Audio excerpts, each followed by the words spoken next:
This video will show you how to start up the LSM900 with AI sample finder called Tonks.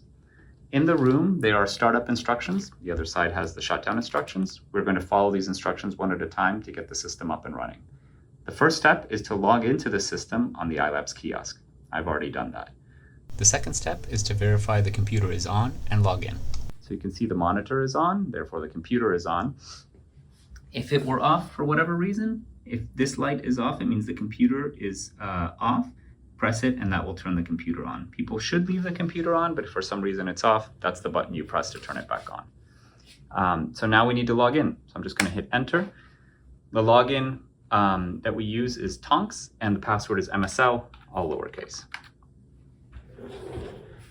The next step is to turn on the system switch, which is switch number 1, and wait 5 seconds. The system switch is here down under this to the left.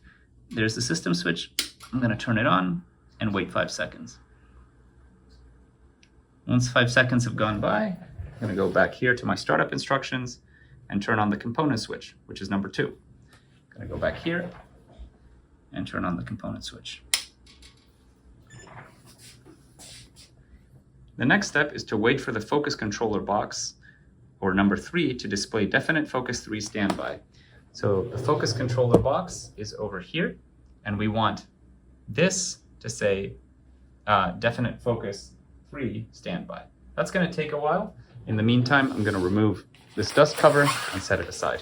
It took about a minute, but now the system has the message we want. Definite focus 3 standby. The next step is to select microscope on the touchscreen, item number 4. So this is the touchscreen that controls various items on the microscope, and we want to click this microscope button so that we can have easy access to the objectives. The next step is to start the Zen software.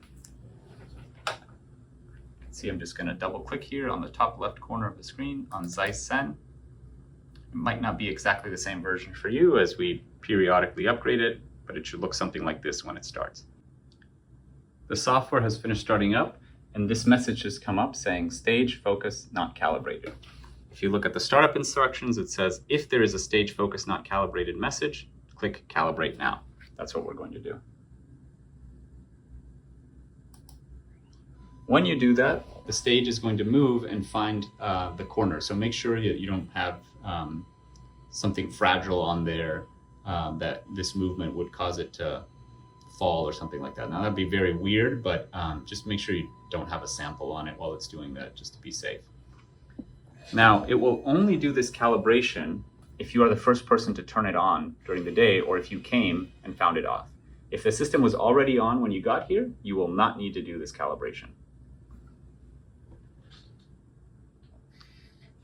Once the calibration is complete, we're almost done with the startup. There's one final step, which is to load the MSL workspace in the top right corner of Zen.